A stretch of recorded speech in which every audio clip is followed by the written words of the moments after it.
Welcome to Toronto Online. Effective Altruism Toronto is a part of the wider Effective Altruism movement.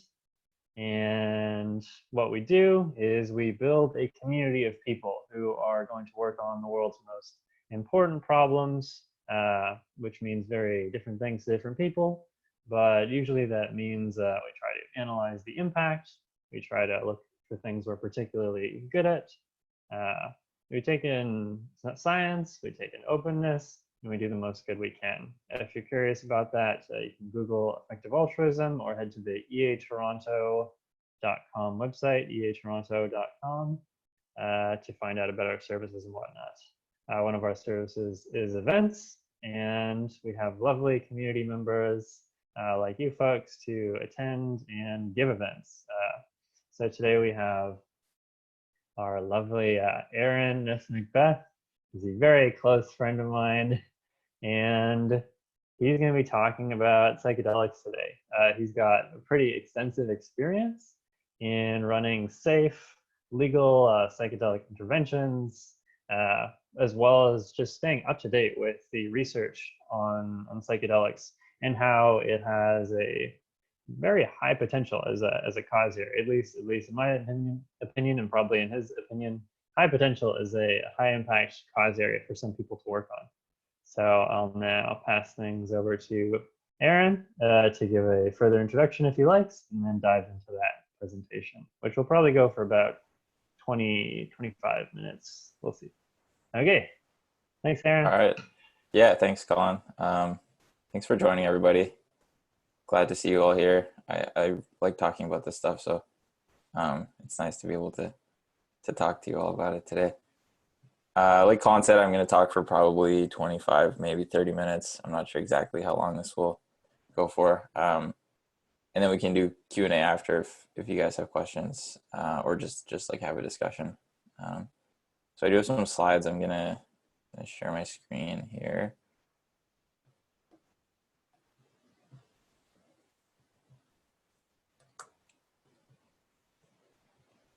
Is that working? Yep, Good. looks good. Yeah, cool. Thanks. Cool. So I will minimize that. All right. Psychedelics and doing good.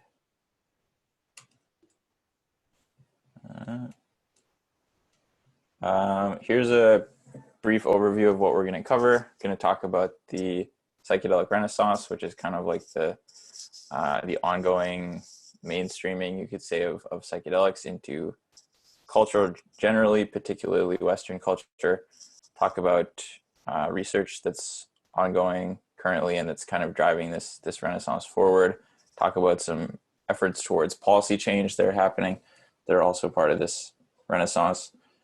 We'll talk about how psychedelics can do good, in particular in the areas of mental health, trauma, and addiction, ways that psychedelics can help to heal people from their trauma, help to alleviate their mental health and addiction problems. And we'll talk a little bit about the long-term future. Things get kind of speculative when you're talking about the long-term future, but it seems like there's some potential for psychedelics to be beneficial for the long-term future of humanity. And particularly I'll talk about a few things there, including moral circle expansion. And I will describe more about what that is when we get there. And then I will also talk briefly about what I'm working on in the space and why I think it's worthwhile. So, Psychedelic Renaissance. You guys have probably seen stuff in the news about this. Maybe you saw the Netflix, like Gwyneth Paltrow's Goop Lab episode about this, about psilocybin mushrooms. There was a 60 Minutes episode about psychedelic therapy at some point last year, I think in October last year. So a lot of activity around this right now, a lot of hype. It kind of feels like we're at the beginning of a hype cycle. And yeah, it's an interesting place to be. It's an exciting time. Most of what has been driving this so far is research and clinical trials, academic research and clinical trials. So we're going to talk a bit about what's going on there. MDMA is a psychedelic substance. It's sometimes called ecstasy. They're not exactly the same thing. Often ecstasy is like the street name. Often ecstasy is MDMA mixed with some other substances. And MDMA is sort of like the pure version of ecstasy. MDMA is being studied to treat PTSD, post-traumatic stress disorder. And these studies are being run by an organization called MAPS, which stands for the Multidisciplinary Association for Psychedelic Studies, which is kind of a mouthful. And MAPS is taking MDMA through the FDA approval process in the US. So the way FDA approval processes work is there's 3 phases of trials. Phase 1 is basically just to prove that a drug is safe. They usually do that with healthy volunteers. Phase 2 is to test the actual efficacy of the drug in treating some sort of condition or disease, and with a pretty small sample size. And then phase 3 is basically like phase 2 again, but scaled up. So multi-site trials with lots more people, again, testing the efficacy of the drug. And MDMA for PTSD is currently in phase 3 trials with the FDA in the US. So that means that they're in the last stage of the trials before approval. This is pretty exciting. They were on track to be approved by 2021. That was before COVID happened. So right now, I'm not sure exactly, but we might actually see MDMA as prescription medicine within the next few years, which is would be the first instance of a psychedelic being legally widely available for the first time in like 40, 50 years. And MDMA for PTSD has been granted breakthrough therapy designation by the FDA. And what that means basically is that the FDA thinks that this is a novel and uniquely effective treatment for PTSD. So it's pretty exciting. And I believe it also means that the process is fast-tracked somehow. There's also research going on with psilocybin. Psilocybin is the active ingredient in psychedelic mushrooms, or like magic mushrooms. Psilocybin is being studied for depression, specifically major depressive disorder and treatment-resistant depression, which are different diagnoses technically, but treatment-resistant depression is basically just major depression that is very, very difficult to treat, or that the person has not been able to be treated by any of the standard methods. This has also been granted breakthrough therapy designation by the FDA, and these are currently in phase 2, so a little bit further behind. Optimistically, we'll see psilocybin approved by like 2024, maybe 2026, something like that. Aaron, sorry to interrupt. Yeah. Did you want us to hold questions till the end?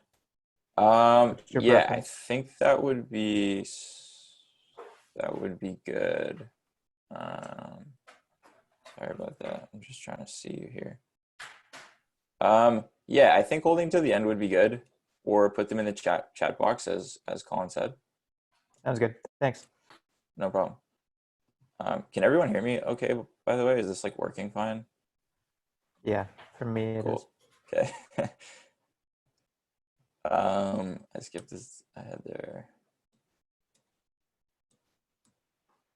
Yeah, so right, and then psilocybin is also being studied for a number of other things, including smoking, tobacco addiction, alcoholism, OCD, cluster headaches, eating disorders, and this is happening at different places: Johns Hopkins, New York University, Imperial College London, Yale, a couple of others. Those are the main ones. And then I put a link here in case anybody's interested. I'll post these slides after, and there's a link to a list of ongoing psychedelic clinical trials in case you're interested in seeing that, or in potentially trying to join one. Policy change. So there's efforts towards policy change, as I mentioned, going on at different levels of policy in different places, mainly focused on the US and Canada here. So there's this medicalization, which is kind of what I was just talking about, with different organizations taking different substances through the FDA approval processes, and as well as the EMA. The EMA is the European. So the FDA is the body in the U.S. that governs like prescription medication and among other things, and drugs and things like that. And the EMA stands for the European Medicines Agency, which is basically like the European version of the FDA. So currently most psychedelics are pretty illegal. There's like stages of how illegal something is, and that relates to how severe the punishments are for possessing it or consuming it or selling it. And currently most psychedelics have very heavy punishments for consuming or for selling or possessing, and no recognized medical use officially. So they're in like the higher schedules in the US. And what would happen if these substances do make it through the FDA approval process is they'll be rescheduled to a lower schedule. So you can imagine like the difference in punishment for possession, for example, between a drug that's completely illegal under any circumstances compared to just possessing a drug that is a prescription medication that you don't have a prescription for. That's quite a different situation in practice. So there's also some efforts towards decriminalization, particularly at the city level in the US. The city of Denver decriminalized psilocybin mushrooms specifically about a year ago. They passed that through the city council, I think it was.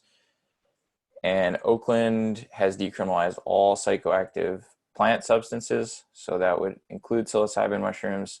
That would also include ayahuasca. That includes mescaline, cactus. Santa Cruz is trying to do something similar. So is Washington, Chicago. Lots of cities in the US, I think dozens, maybe even over 100 cities in the US now have decriminalization, different kinds of decriminalization efforts. What decriminalization means basically is that it's not full legalization, but like for example, you wouldn't be able to set up a store and start selling this thing like we can with cannabis here, for example. But enforcement becomes a very, very low priority, maybe the very lowest priority for law enforcement in that particular area. So punishments for possession, for personal use are negligible or non-existent when decriminalization comes into effect. There's also a Canada-wide petition for decriminalization of all psychoactive plants in Canada. You can sign the petition for that there. I would recommend doing that. It's a good initiative. So I put a link there for that as well. There's also one effort at legalization. So that would be completely legalizing psilocybin in this case. People would be able to set up businesses selling psilocybin. They'd be able to create products and offer services around psilocybin. And this would all be regulated at the state level. That's happening in Oregon. They're collecting signatures to get on the ballot currently. That was going very well until coronavirus happened. Now they're trying to collect the remainder of the signatures they need through like people mailing in the signatures, which is kind of a pain, as opposed to just going out onto the street with canvassers and having people like sign to get signatures. So it's kind of uncertain whether or not this will actually get onto the ballot, but if it does get onto the ballot and if it does pass, then psilocybin would be legal in Oregon as soon as next year. Now we'll move on to different ways psychedelics might be able to do good. The first area is mental health. So mental health is a huge problem. It's a massive global problem, responsible for between 7 and 14% of the global DALY burden.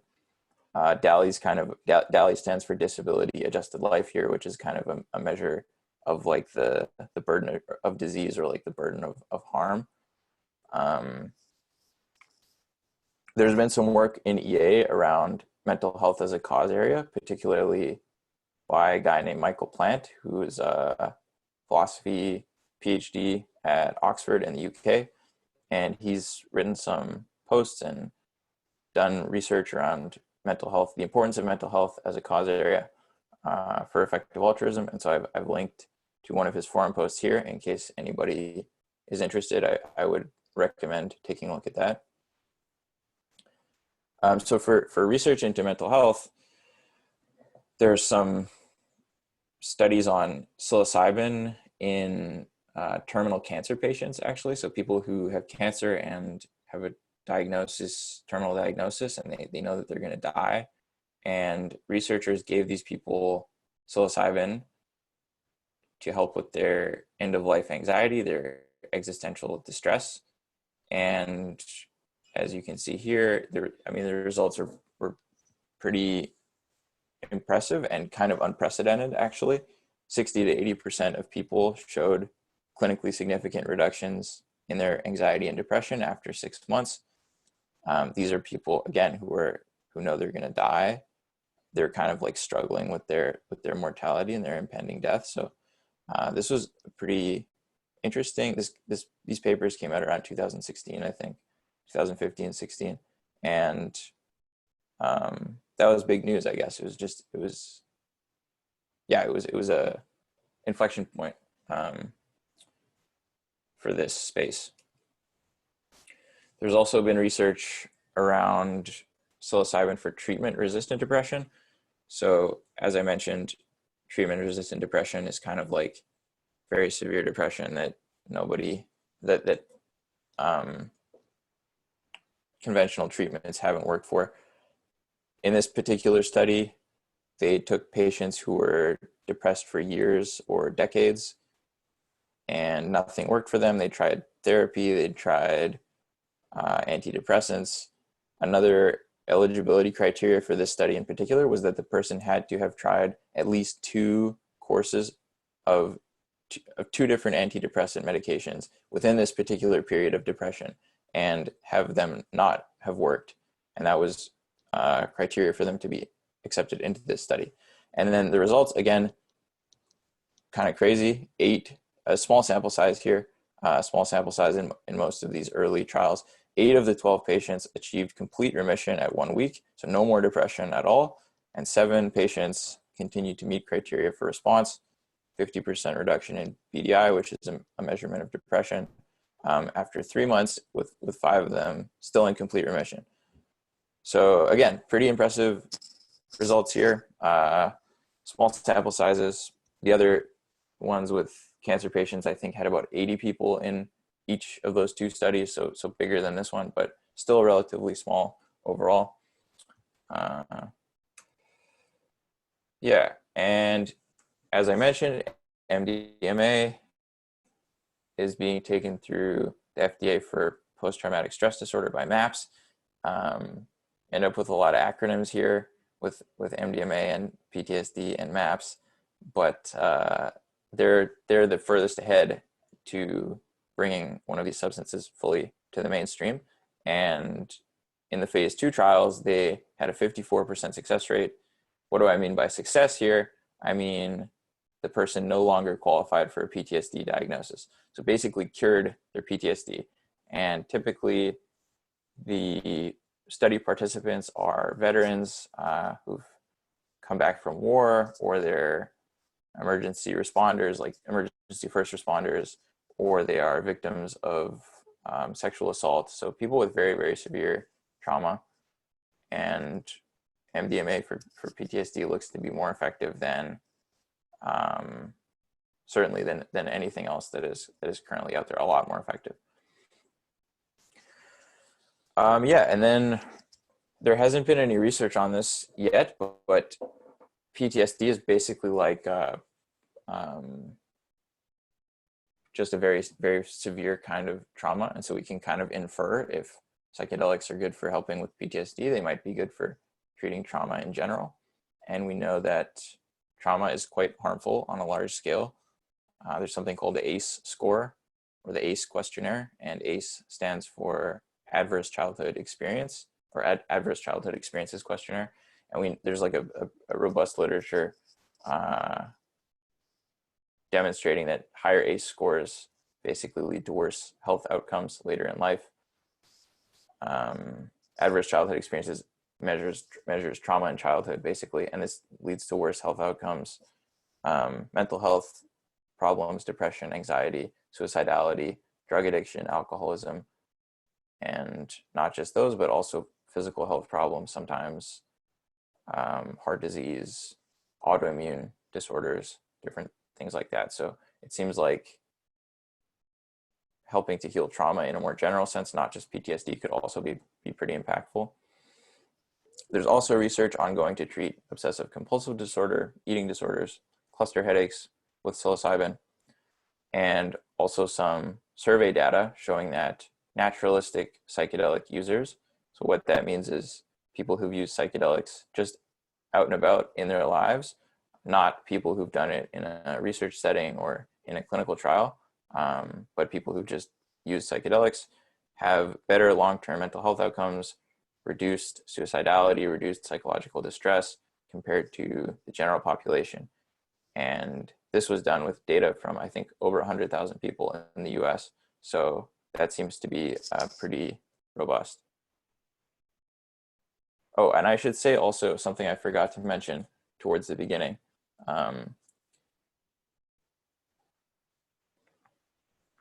When we're talking about psychedelic substances in this context, in the research context in particular, and the clinical context, I'm kind of using the substance as a shorthand.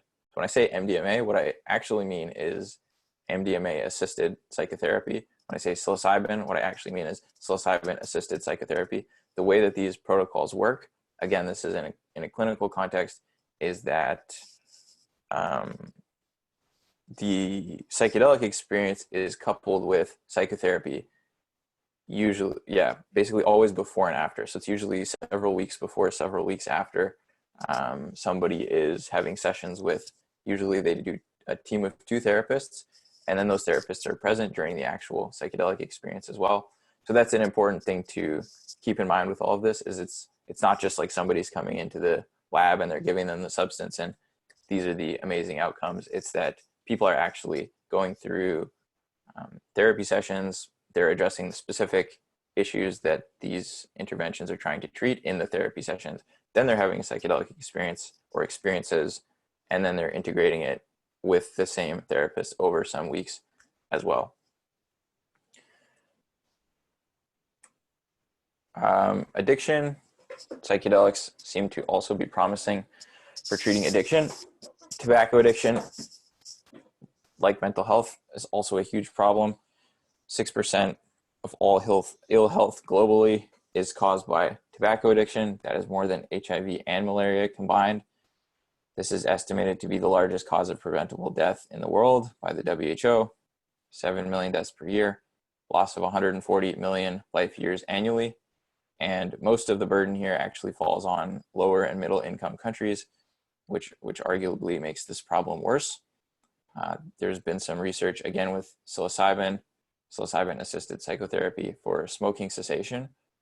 And this was a very small sample size study. They only had 15 people in this study, but they found an 80% quit rate. So 80% of these people were no longer smoking at all after 6 months, and 67% were not smoking after 12 months. So I think average success rates for tobacco addiction treatments are something like 20 to 30% after 6 months. That's like the current standard. So it looks like psilocybin could be at least twice as good as anything that exists currently. And there's a controlled trial ongoing right now, and based on an interview with the head researcher there, a controlled trial comparing psilocybin with nicotine replacement therapy, which is one example of something like that the current standard of care would look like. Based on an interview with the head researcher there, he said, yeah, it looks like the psilocybin is at least twice as effective based on the data they have so far. And there's also some survey data showing that, again, naturalistic psychedelic use, so not in a research setting, not not with clinical intention, not doing this therapy on either side, but actually people just taking psychedelics in their lives, this also reduces smoking. So people would have a mushroom trip or what have you, and then either quit completely, or their amount that they're smoking would greatly reduce, which is pretty interesting finding too. Similar stuff for alcoholism. There was a pilot study at NYU that showed significant increase in abstinence, which means a decrease in drinking, when they gave psilocybin to people, to alcoholics. Currently, this is in phase 2 at NYU. They haven't released any data from that yet, really, but I would imagine that it's probably pretty promising. There's also some research with MDMA for alcoholism. No data out from that either, but again, an interview with the head researcher, a guy named David Nutt in England, he said, yeah, this looks very promising. A significant number of people completely stopped drinking. LSD also seems to be effective for treating alcoholism. A lot of the early research in the 50s and 60s, there was basically a bunch of psychedelic research in the 50s and 60s before it was all made illegal, and then there was a big gap up until like the mid 2000s, which is what people generally consider the beginning of the psychedelic renaissance. But a lot of the early research in the 50s and 60s was with LSD and for treating alcoholism, and there's some promising stuff there. And actually the founder of Alcoholics Anonymous was a big fan of LSD because he thought it could be helpful for treating alcoholism. There's also some research into opioid addiction and cocaine addiction ongoing. So another kind of cluster of things here, psychedelics look like they have some effects on people's well-being and people's personality traits and their values. Generally in studies, well, obviously people's well-being is getting better if they're being,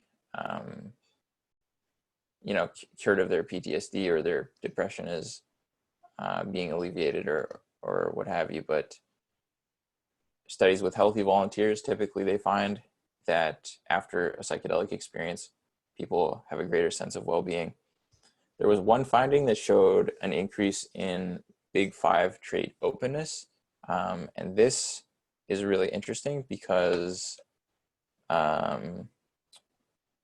Big Five traits are typically stable across a lifespan, and there hasn't really been any, there's no intervention that changes a Big Five trait, basically no acute intervention that changes a Big Five trait. This hasn't been replicated. It's interesting. There's a question around how good this actually is, whether it's actually good to increase people's trait openness or not. Openness is associated with creativity, but it's probably also possible to be, for openness to kind of cause people to accept lots of bad ideas. So it's kind of an open question. There's some data around psychedelics predicting liberal and anti-authoritarian political views. They measure this on a spectrum: liberal on one end, conservative on the other end, anti-authoritarian or libertarian on one end, authoritarian on the other end. Psychedelic users tend to be liberal and anti-authoritarian. This sort of like hippie stereotypes tend to fit quite well here, which is kind of funny that the stereotypes show up in the data. And another one of these stereotypes is that psychedelic users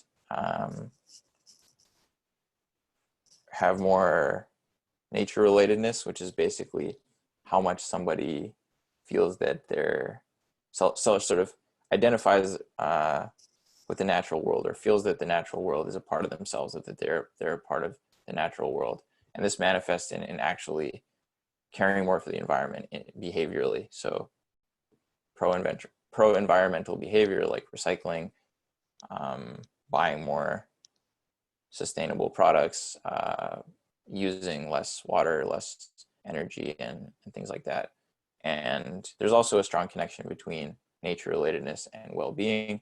People who have higher degrees of identification with nature typically have higher levels of well-being. So I realized that this is probably taking longer than I thought, except there's not a ton left, but I'm actually going to pause it here, and we can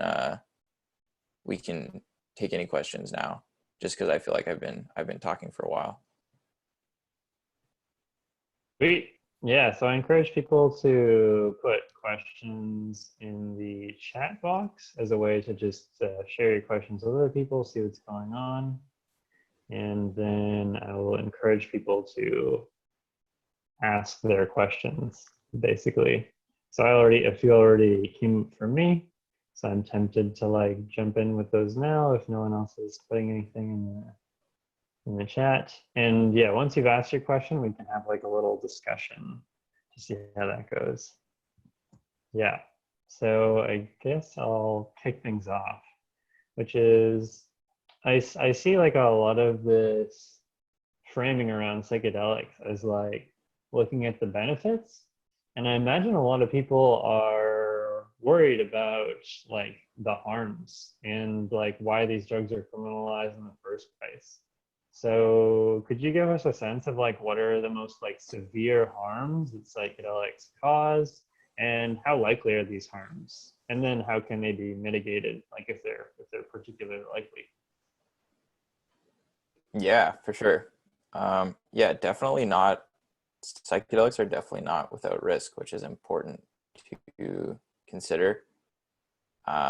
There's some semi-complicated historical reasons why they were all made illegal in the first place, which I won't go into in too much detail, but basically it was the very simple version is like the Nixon administration wanted to crack down on the civil rights movement and on the counterculture movement, and a way that they've thought they'd be able to do that is by outlawing all the drugs and then arresting people for use of drugs, because Black people were using heroin and maybe cannabis, and hippies were using psychedelics, and they thought, hey, we can arrest them. And there's actually quotes from like Nixon administration officials saying exactly this.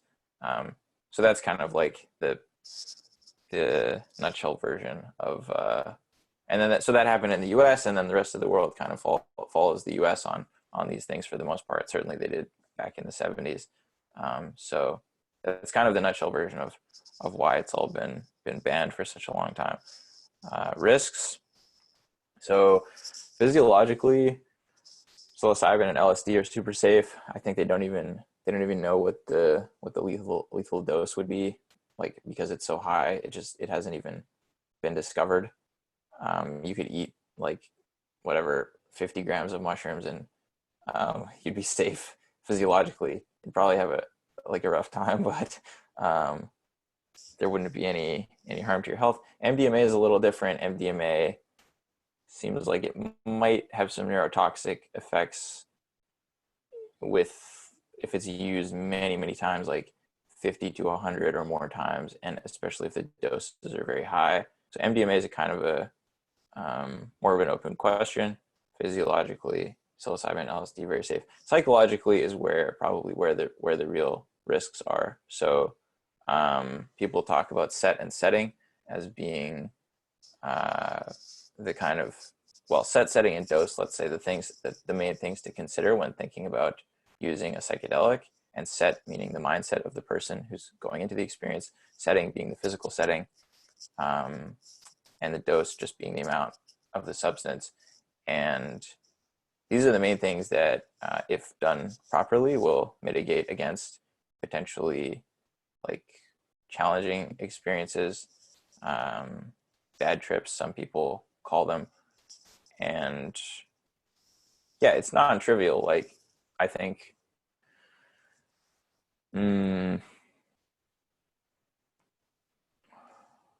it's non-trivial. In a worst case, people can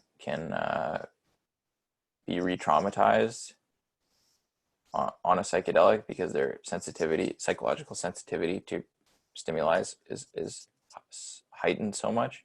There's a risk for people who have histories or family histories of psychotic disorders like bipolar or schizophrenia, there's a risk that psychedelics could actually trigger the onset of these things. So important to consider. MDMA can be kind of addictive just because it's so pleasant. It's like such a nice experience that people, people can use it too much and they can kind of, they can mess themselves up with it. But psilocybin and MDMA or psilocybin and LSD, sorry, are typically not addictive. Yeah. Does that answer the question? Yeah, I appreciate like the different contexts and angles and considerations. Yeah, and I see Sebastian has a nice question ready. You want to unmute yourself and ask that?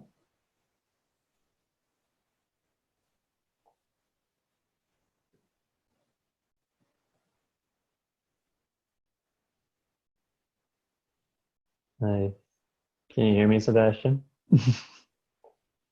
Oh, sorry. Did you want me to read it to the group? Yeah. Ask it. Okay, yeah, sorry, because I thought it's in the chat. Yeah, for sure. So Yeah. I was wondering about ketamine. You mentioned ketamine earlier. I wasn't, so it's new, like you mentioned it as a psychedelic, which was new to me. Like I'd always just kind of put it, in the dissociative drawer and not really thought about it. Like I know people have used it for acute depression. Do you know if there's any studies running on that right now and like what the psychedelics effects are of that? Yeah, ketamine is kind of interesting because there's sort of some discussion about like what should be called a psychedelic and what should not. Like some people don't think MDMA should be called a psychedelic, for example. Right. And there's a similar discussion around ketamine. But I'm pretty sure, there are definitely studies ongoing with it. I don't know the details. I don't know as much about ketamine as I know about these other substances, and that goes for like the research on ketamine as well. But I did mention before, so ketamine has a long history of use as an anesthetic, and very high doses it just basically knocks people out, and it's safe for that. And then in lower doses, so like, let me see, there's like infusion level doses, intramuscular or intravenous infusions that will sort of, I've never done this myself, but from what I understand, it will sort of send you into like an out of body experience, into like another realm basically, and can be very, very intense, psychologically intense. And then with lower doses, people can, you can do a sort of like similar protocol to what they use in research with psilocybin, where people are lying down and listening to music and they have eye shades on. You can do that with ketamine as well and sort of go through like different psychological issues. So it's not a direct one-to-one comparison, but I think there's some overlap. And then there's been a fair bit of research on ketamine for depression, but not really any indications beyond that as far as I'm aware. Yeah. But you think it might be worthwhile for people to, try it at home, so to speak? I think it could be. Yeah. As an EA intervention? Not so much as an EA intervention, no. I guess for me personally, I sort of have one foot in EA and I have one foot in psychedelics, and I'm also have been working on this company that was doing retreats, and now we can't do retreats anymore because of COVID. So there's some thinking about like, what could we do in the meantime? And this seems like it might be a good angle. Interesting. Thanks. Yeah. Okay. Sure. Yeah, I think we were talking a bit earlier about how like that could be paired with like home, like remote therapy interventions, like having like you're saying something about having someone like on a video call or whatnot while doing that. Yeah, it seems like ketamine could be helpful if it was paired with therapy, specifically certain types of therapy that seem more effective, like helping people to access material that otherwise, psychological material that otherwise can be difficult to access.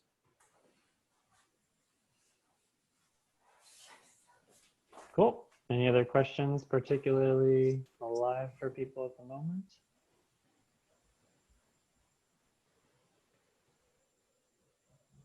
So I'm tempted to do maybe one or two more and then get back to the rest of the presentation if that works for you, Aaron. Sure. Or what do you think? Yeah, whatever works for me. Yeah, I'm kind of curious what the conclusions of that might be. But beforehand, so I hear you talking about like psychedelics being paired with therapy commonly. Are there other ways you could imagine it being paired with other things like meditation or embodied practices that could be used by a wide variety of people like a really wide variety of people to raise their well-being in like safe ways? Or like basically what do you think these like sort of transformative or like therapeutic pairings are? Do you have any like sense of what that might look like in the future?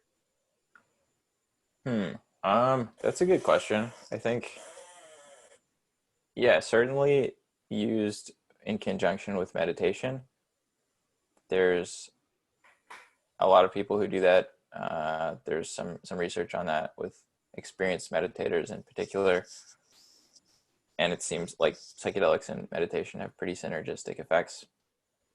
Apparently lots of like professional or like some professional athletes, in particular surfers, like to use psychedelics while they're like training and stuff. And apparently I think MMA fighters as well, lower doses, obviously they're not like tripping super hard, but to sort of increase like their, I guess, sensory awareness and sort of like get them more into flow states and things like that. So I think there's probably some interesting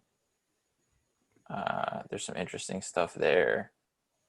But would that be as a kind of a sorry to interrupt, would that be like as a kind of a long-term microdosing practice? Yeah, microdosing, I think, but from, again, like these are just anecdotes, but I've heard people taking like pretty substantial doses and surfing and stuff, which seems kind of crazy to me, but yeah. Apparently it's happening. So and microdosing as well. Yeah. Cool. So I think as a follow-up, if I may, Sure. I've been super fascinated by the research coming out of the Qualia Research Institute. I don't know how familiar you guys are. One of the things that they've mentioned, here and there in their blogs and podcasts, and I haven't really found in-depth research on, maybe I haven't looked enough, is they've been trying to use strobe lights and music like audio entrainment. And then they've even they're talking about this thing you can strap onto your body that vibrates kind of like a subwoofer on your back to make it like even more intense, to produce states like conscious states very similar to psychedelics. Do you know, have you tried any of that? Do you know of research in that area without any substances? I tried something called, I forget exactly what it's called, like Lucia Light or something. It was a bit like that. It only had the light part. It didn't have any like haptic parts. I don't know. I'm kind of, and then I also tried a VR. There's some people who try to like replicate psychedelic type experiences with VR. Yeah. And I haven't tried any super recent ones, but I did try one several years back, and they had a kind of like feedback between you were chanting and then the visuals would like respond in real time to your vocalization, and that was like pretty immersive and like pretty trippy. So Yeah, but I haven't tried the QRI one. Okay. But I agree, it's an interesting area, like the sort of question of can we replicate these experiences with other means without substances?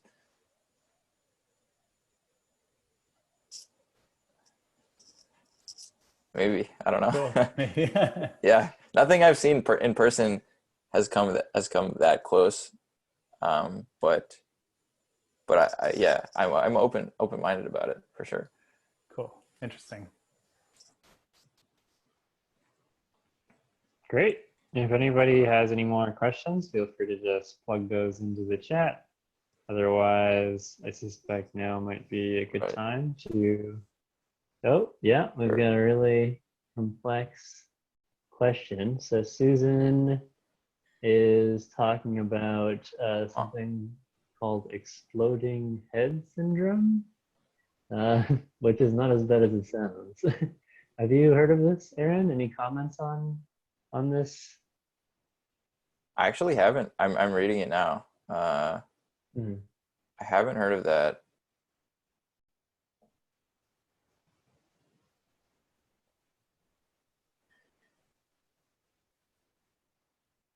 Hmm. Sounds like serious though. I think there's probably maybe a bunch of like uncommon but very real downsides that have not been, like potential downsides that have not been found in the research just because the samples haven't been big enough. And that's like possibly okay. Just That's interesting. So I've yeah, heard of this. I've never had it myself, or even, I mean, tried DMT, but I've heard of DMT users reporting very similar things, like, I don't know, like interesting. loud ringing in ears. Interesting. Lasting for Yeah. like a long time after. I don't know. Mm, Not sure. yeah. She says it freaked me out the first time, but it's not that bad. Hopefully it goes away. Oh, one other thing I was going to mention is to answer your question, Colin, psychedelics for creativity. So there's one, there was one study done back in the 50s, I believe, or 60s, early 60s, where they had scientists, and I think it was all scientists, maybe like people working on science or technology problems, come in with a problem that they'd been working on for a long time, and then they gave them mescaline, and then worked on their problem, and like a lot of them made progress or actually solved these problems that they'd been stuck on for a long time. So this was done a long time ago. The methodology was like probably pretty poor. Apparently they also gave them um, like speed. I forget what it was called, but take they used to just take speed back then as like the same way we drink coffee. So they also gave them benzedrine, I think it's called, which is basically speed, and they, as like a cognitive enhancer, they also gave them that, which is obviously a big confound. But there might be some interesting stuff with psychedelics and creativity and problem solving, and particularly for science and technology and um, problems there. Yeah, it reminds me of like flow states and ecstasis, which funny enough, I had a conversation with someone in this call recently about, and yeah, like there's a book, Stealing Fire, Mm. which we could link somewhere if you guys check out Stealing Fire. It seemed pretty cool, pretty on the topic of like collective problem solving, which I think in some tangential way relates back to effective altruism. Like, how do you solve the world's most complex, large, high impact problems? Uh, Basically, like collective intelligence, networking, flow states. Yeah. So psychedelics could potentially be part of that in the future. Cool. Yeah, I will finish up here and not take too much time since we're getting close to an hour already. Um, I'm close to the end. So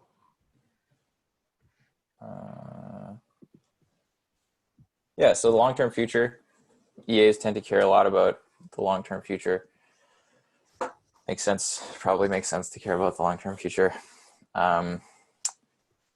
Potential benefits of psychedelics, there's a lot of extrapolation here. This is pretty speculative, but the last thing I mentioned was nature relatedness and pro-environmental behavior, caring more for the environment. Seems like in the long term, with climate change going on, it would be good if more people cared for the environment. That's one way psychedelics could be helpful in the long term. Another way is through interrupting cycles of intergenerational trauma. So we talked a little bit about how psychedelics might be able to help treat trauma. Often the way trauma works is that people who are traumatized are the ones who go on to behave in ways that traumatize other people. And this gets passed down through generations. Parents are traumatized by their parents, and then they traumatize their children in different ways. So you can imagine being able to interrupt cycles of intergenerational trauma with an intervention as potentially being pretty effective. And trauma, like I mentioned, has really all kinds of bad implications in lots of different ways. And then another potential benefit here is that psychedelics might be able to increase the set of well-intentioned and capable people. And I won't go into too much detail about this, but there's a forum post on the EA forum by a friend and close collaborator of mine named Mylan Griffs, who talks about this a bit in his post. So if you're interested, you could go check that out. But basically what he means is that, kind of in the same way that like a CFAR workshop, like a rationality training workshop, can help somebody work through their personal problems and help them see things in a new light and make them more capable and just like increase their personal capacity. It seems like psychedelics can do something similar in terms of like helping people work through emotional blocks, reducing negative self-talk, maybe giving people a more altruistic orientation towards things. And that kind of leads nicely into this last point, which is about moral circle expansion. It seems like psychedelics might be able to help expand people's moral circles, at least in some cases. So what do I mean by the moral circle? Well, this is a concept originally that comes from the philosopher Peter Singer, who's kind of one of the most fundamental thinkers in EA. And the idea is basically that moral progress entails expanding our circle of moral concern.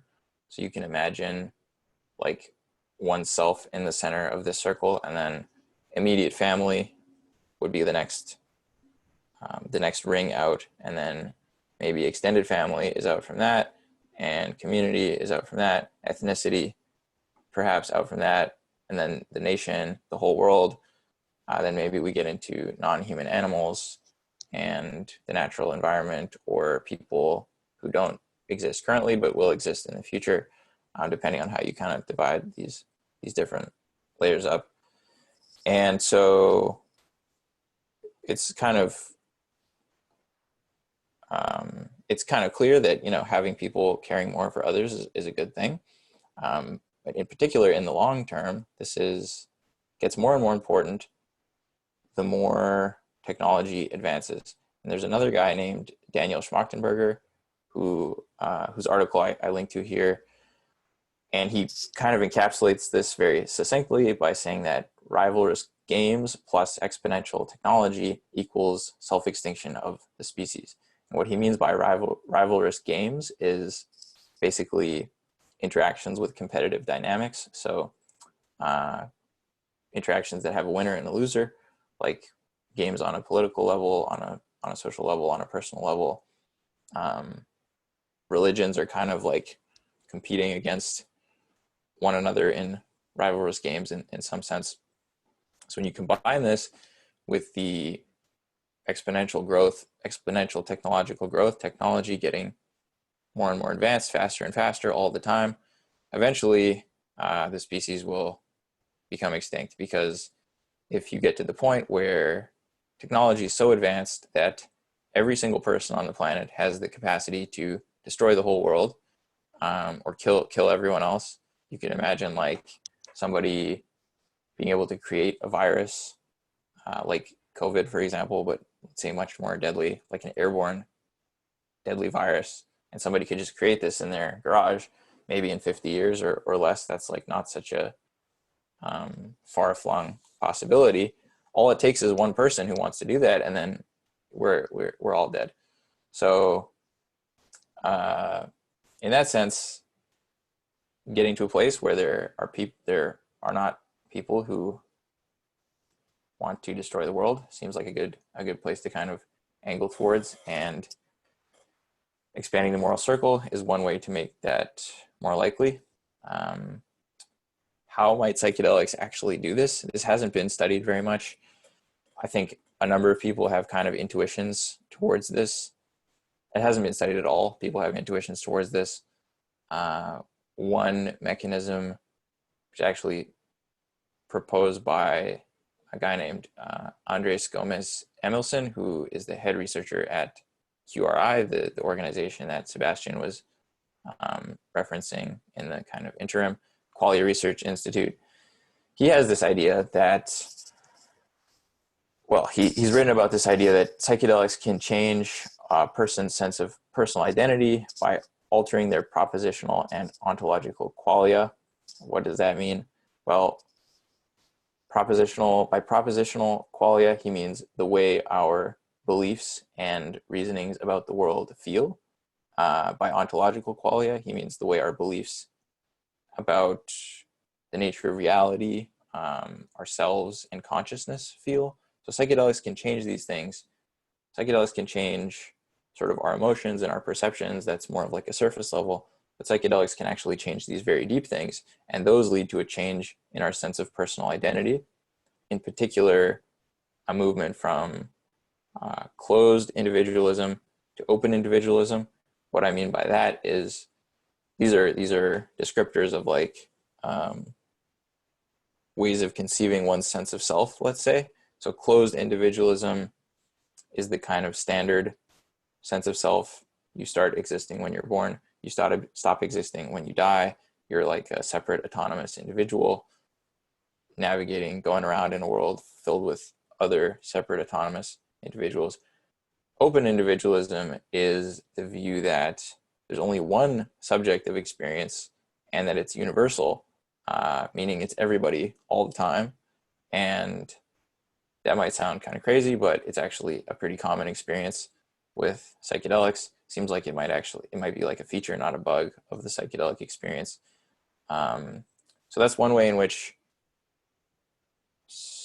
one mechanism through which psychedelics might be able to lead to moral circle expansion. You can imagine, like, if you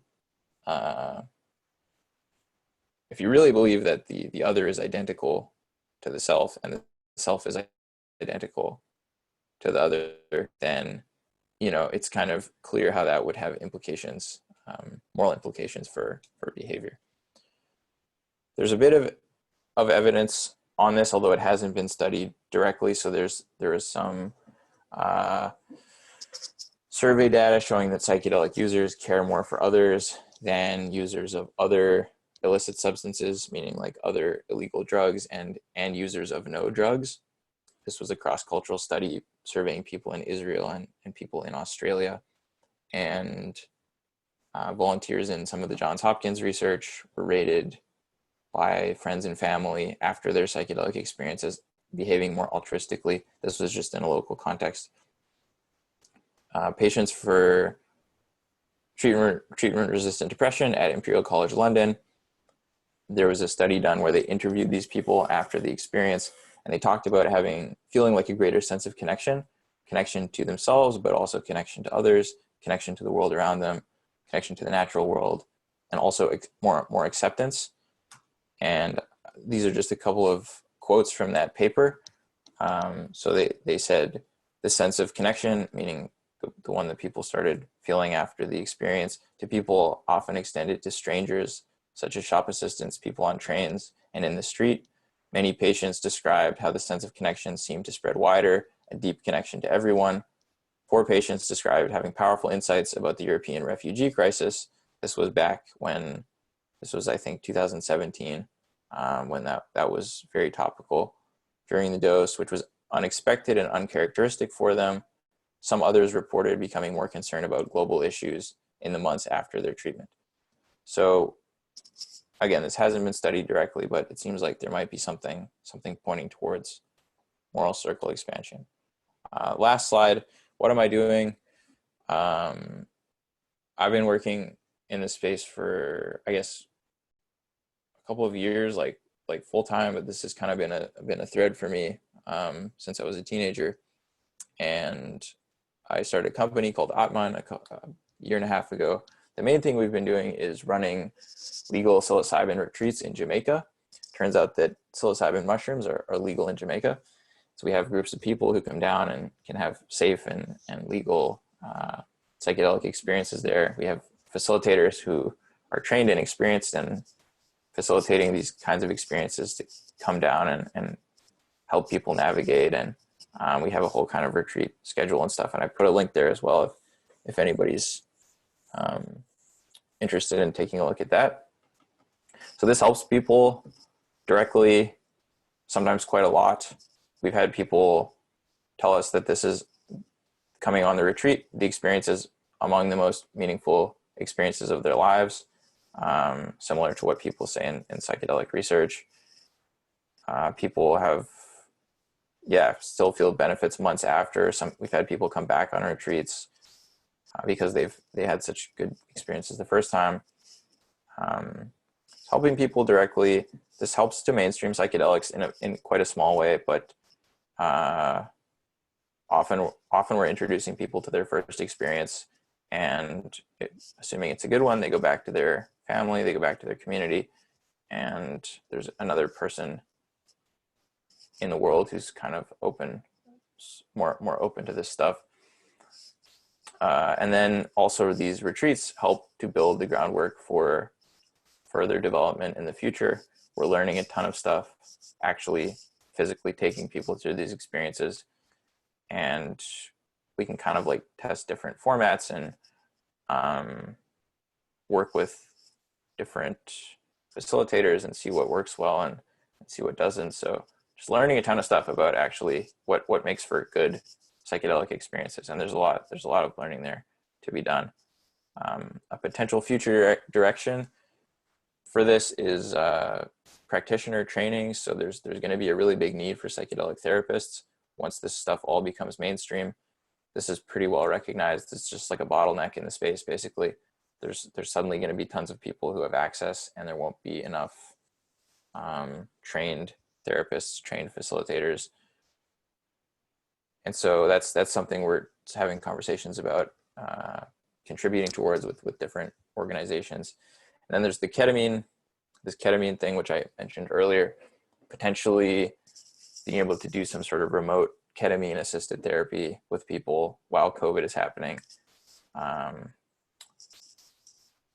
I'm happy to talk more about any of that if anybody is curious. There's a link to my website there, which has some basic information about me if you're curious to learn more.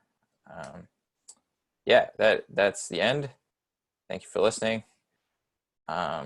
Any questions? And there's a bunch of references in case anybody's interested in that. Nice. Thanks, Yeah. Aaron. Thanks, Sure. Aaron. Yeah. Yeah. Where will So this deck be shared? Yes, Yeah. I will post the slides. Yeah. On the Facebook event or somewhere else? Or Sure. Yeah. I'll probably put them on SlideShare and then just like post the link. cool. Thanks. Yeah, for sure. Yeah, I'll make sure those make their way around. So great. The structured part is mostly over. I guess we'll take a few more structured questions, and then we'll sort of move it into a more free-flowing discussion depending on how things go. So yeah, if anybody has any questions now, I'll say put them in the chat box, but I suspect we'll get to everything. So yeah, encourage you to write them there. And yeah, we can go to Sebastian now again, if that works. Yeah, okay. So you mentioned earlier that it might help expand the moral circle of people. Mm-hmm. I think that's a really cool idea. That makes me wonder, of course, like you're talking about the people, who might destroy the world with advanced Right. technology. Right. Speaking of that, do you know of any research where psychiatrists give this stuff to psychopaths to see if they become more empathetic? I don't think there has been any done. I think that would be pretty interesting. I think there was a forum post, EA forum post about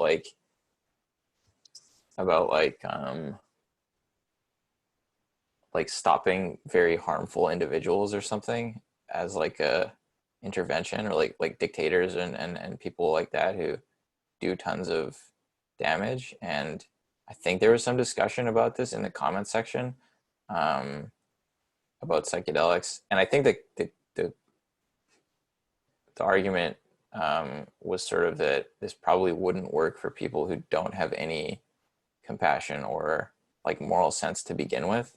I didn't read through it super closely, but as far as I know, there hasn't been any research on it. Okay, thanks. Yeah.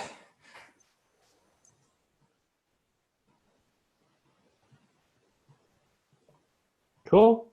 At this point, I'm detecting that it would be good to move to like a more of a free form discussion. So just as like a formal end to the meeting, thanks so much everyone for your effort coming and your attention and your questions. Thanks, Aaron. And Sure. if you know anyone else who might be interested in EH Toronto events, feel free to check out the EH Toronto website. We have other offerings to help people with their careers and donations. And there's places there to give feedback on events like this. But for now, we'll just leave the room open to more questions, more chats, more discussion, whatever emerges. Because I sense there's more of that can happen now. So feel free to just unmute yourself. And yeah, we'll see where the discussion goes. I see Michael's already shared a cool link. I think I actually have a question, but I'm not sure how much of it you can answer in terms of the practitioner training. I just want to clarify, did you say it's something that you're looking to be facilitating in the future, or? And Yeah. so the practitioner in this context, it would mean like a psychotherapist, right? Yes. Yeah. So, yeah, it would mean a psychotherapist. It's a bit like, there's some trainings already. There's sort of this question about like, how will the training part of this, like the practitioner training part of this whole thing, like get figured out or like end up? And it's not super clear yet. And there's different organizations offering trainings for psychedelic therapists already. Often they're sort of geared towards people who are already a psychotherapist or like or a clinician of some sort. But other, like, they're often still open to anybody who's interested. Yeah, what we would be doing specifically is probably related to like the experiential component of the training, because we have a place where we can legally have people take psilocybin, and it seems pretty important that people who are being trained to facilitate for others have actually had the experience themselves. So what we're kind of working on right now is working with some of the organizations who have their own training curriculums and things, but like working with them in order for them to be able to offer an experiential component as well. Right. And the facilitators, I guess that you mentioned that you have facilitators. Yeah. In the resort thing that you're doing. Mm-hmm. Are they also psychotherapists? Yeah, most of them are psychotherapists. They all have some therapeutic training, like whether they're licensed where they live or not, they all have some therapeutic training, and then they typically have quite a bit of experience actually facilitating people's psychedelic work as well. Mm-hmm. Yeah. Okay. Yeah, there's more info like on the last slide. Again, I'll post these, but on the last slide, there's a link to the website for the retreat. And then there's like an about page with like long bios for all these people if you're interested. Okay, yeah, I'll check it out. Actually, Cool. I had no idea that they're already like doing this kind of training. Yeah. Really interesting. Yeah.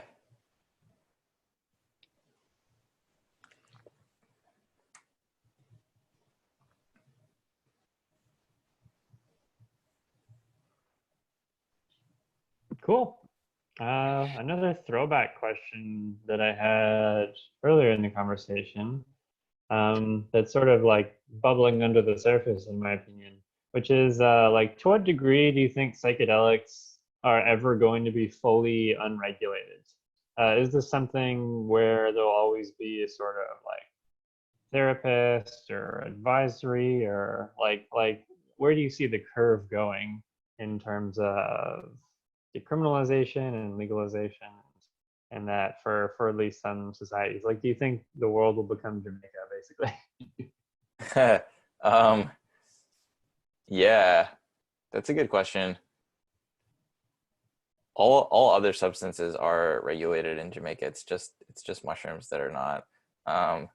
I think it's pretty hard to say right now. It's very hard to say how this is all going to play out. I don't think it would necessarily be a good thing if psychedelics were totally unregulated everywhere. Probably like, I mean, the potential for harm is definitely there. I've seen some interesting ideas around like regulatory frameworks, like getting a license, for example. Like you would apply for a license and then you'd get a license and then you'd be able to like buy a psychedelic and take it home and use it if you pass the test or whatever. I think that's like not a bad idea. Certainly we probably shouldn't be selling them to people who are, younger than 18 or 19 or whatever. But well, I honestly, yeah, I don't know. It's like, it seems, it seems like a lot of it depends on where the sort of zeitgeist we're at. Like if you were to suddenly make everything unregulated right now, probably the harms would be pretty bad. But you can imagine like best practices around use becoming better understood culturally. Like with alcohol, for example, I mean, lots of people misuse alcohol, but there's also this kind of understanding that, if you drink too much, you'll throw up and it's kind of dangerous and it's also kind of bad for you and you're going to feel bad the next day and like, etc. So there's this like shared understanding around, and we shouldn't drink and drive. That's become a norm now that basically everybody accepts and supports. So you can imagine similar things happening around psychedelics, and if that were to happen, then I think less regulation would be good.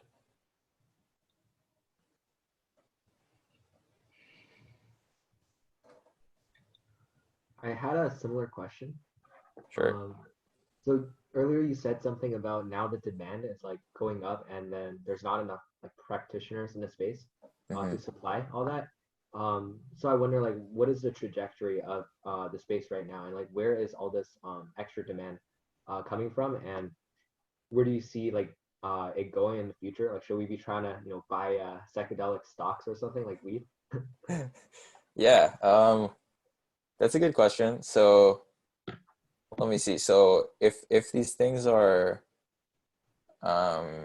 approved for medical use in the US and in Europe and in Canada, Health Canada will basically follow what the FDA does, most likely. So if the FDA approves MDMA or psilocybin, then Health Canada will follow suit.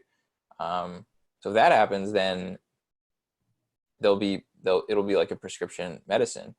And it's almost like flipping a switch. I don't know exactly like the timing of it, but suddenly all these people who go to their doctors for depression, for example, or go to a psychiatrist for depression, psilocybin will be an option for that person to prescribe them. And that's a lot of people, right?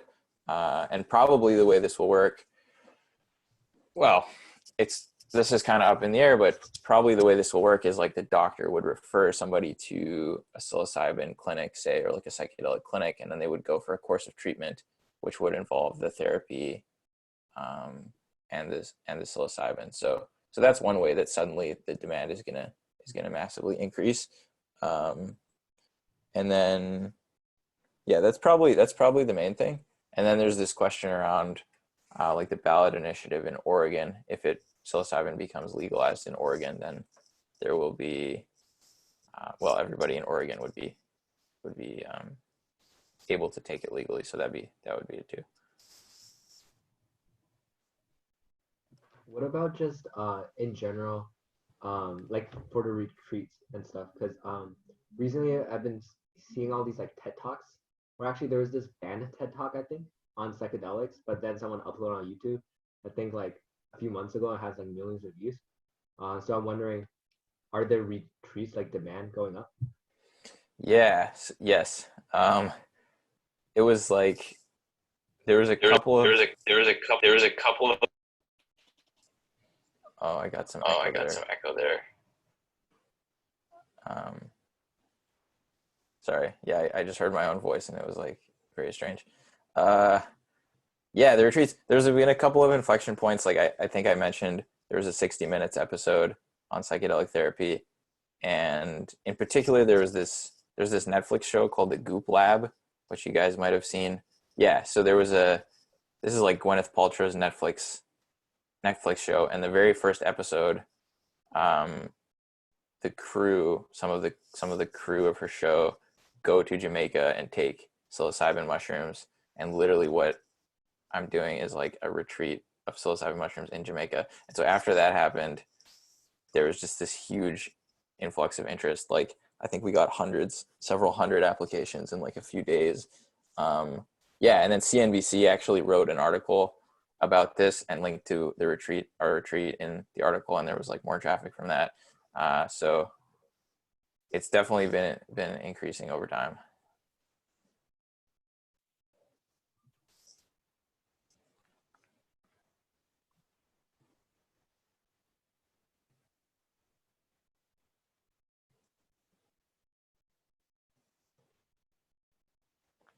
Cool. I know another thing that was curious for me, out of curiosity, is this sort of like at home ketamine stuff. So like, is that more so like an idea now, or are there plans in the making? Has this been tried before? Yeah, there are a couple of clinics / companies in the US that do it, or that do like some version of it. It's more of an idea right now, and there's a question about whether to pilot in Canada or the US and the different like regulatory landscapes and questions about the protocol and prescribing. It would have to be prescribed off-label, so there's like questions around prescribing something off-label and how easy or difficult that might be. It's pretty exploratory right now. Yeah. Yet they managed to spell Daniel's last name right. Schmalktenberger. Actually, yeah, I think they spelled it right. Probably. It's possible they messed that up too. Hey, Arnon. Hello.